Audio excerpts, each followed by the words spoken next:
Salut à tous, c'est Jermaine, on se retrouve pour une vidéo qui concerne le passif de classe du druide, à savoir les aubaines spirituelles. Alors on sait qu'on va devoir sacrifier ces aubaines spirituelles aux 4 dieux, le cerf, l'aigle, le loup et le serpent. On va devoir débloquer les bulles au fur et à mesure en sacrifiant les aubaines, et à la fin, lorsqu'on aura toutes les bulles de débloquer, on pourra choisir une bulle pour chaque dieu, plus une bulle supplémentaire. Donc j'imagine qu'on va choisir le dieu dans lequel on veut sacrifier des aubaines, ça va remplir la jauge, on va débloquer les bulles, on va en faire 1, on va faire 2, on va faire 3, on va faire 4. Quand on aura fini les 4, on pourra ajouter une bulle de notre choix. Alors sans plus attendre, on passe au contenu des bulles. Ici, gain X thorn, donc des épines, on ne sait pas combien, on ne sait pas sur quoi c'est basé, ça peut être très bien comme ça peut être pas folichon, en fonction de la caractéristique qui sera prise. Est-ce que c'est 30 épines? Est-ce que c'est des épines en fonction de la vie maximale? Ou 3% de vie maximale en épines? Etc. etc.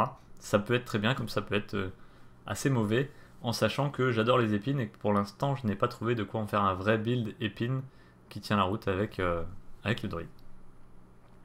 Gagne 10 en maximum de spirit, donc en ressources. Pour moi c'est pas top, c'est pas folichon non plus. Prend 10% de réduction de damage en moins, donc de la part des élites, donc réduction de damage de 10%, ça commence à être très intéressant et ça c'est à mon avis une bulle qu'on va garder. Et enfin réduit la durée des écrans de contrôle de 15%, pourquoi pas. Chez le corbeau, on va avoir gagne 5% de critical strike chance, 5% c'est relativement faible, je pense que l'équipement le fera mieux, après c'est toujours 5% quand on cherche à optimiser quelque part. Iron Feather, gain de 10% de vie maximum. Et là, c'est hyper intéressant. Moi, je valide direct cette bulle. Pourquoi? Parce que déjà, je joue des builds tanky. Et parce que ça va concerner aussi les dégâts d'Overpower. Et on en reparlera dans une deuxième vidéo, puisque pendant cette bêta, j'ai mieux compris comment fonctionne Overpower. Et on va en parler ensemble. Il y a des très bonnes choses à faire. À côté, gagne 10% d'attaque speed. On est relativement lent avec le druide. Et 10% c'est plutôt pas mal. Alors même dans des builds de type loup, ça peut accélérer, ça peut être très intéressant. Pour moi, c'est plutôt une bonne bulle, on a deux bonnes bulles ici. Et enfin, gagne 30% de critical strike damage. Donc si on a un build qui est basé sur les critiques, on pourra augmenter les critiques de 30%, c'est plutôt pas mal.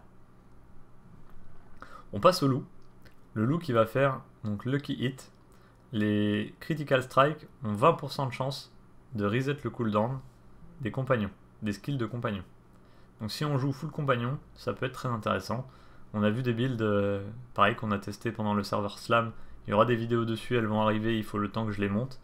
Et ça peut être très intéressant pour ces builds là. Lucky Hit, dealing damage has up 15% de chance to restore the spirit. Donc on peut retrouver du spirit avec les Lucky Hit. 15% de chance, pourquoi pas. Ça peut être intéressant, il peut y avoir des bons builds avec. Fortify for 10% of maximum life when use a defensive skill.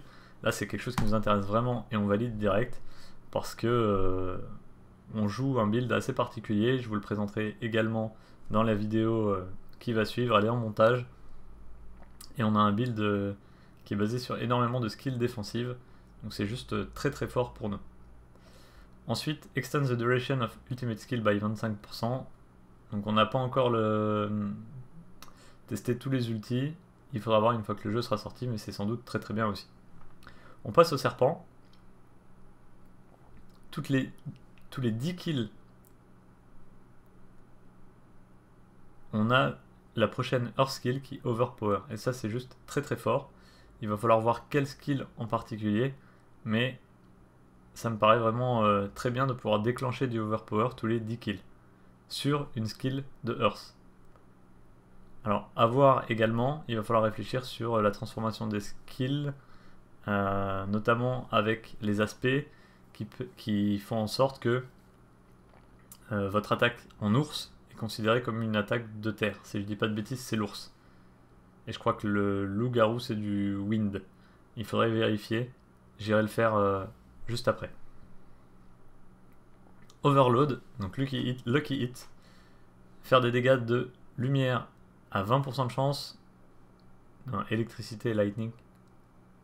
A 20% de chance de causer une static discharge et de faire 20% de lightning damage à tous les ennemis autour.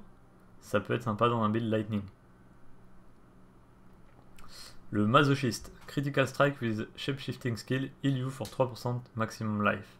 Donc les coups critiques en tant que transformés soignent de 3% de la vie maximum. Donc à mon avis très intéressant. Et enfin, nature et magic skill ont 15% de chance de réduire le cooldown de l'ulti de 2%. Donc ici, intéressant aussi peut-être quand ça joue avec les ultis. Donc moi je verrais bien quelque chose comme ça avec un deuxième skill ici. Et vous voyez, il s'allume quand on met les deux bulles pour dire qu'on a pris la voie de l'aigle. Voilà. J'espère que cette vidéo vous a plu. Si vous voulez plus de contenu du même genre, n'hésitez pas à vous abonner, à mettre un petit pouce.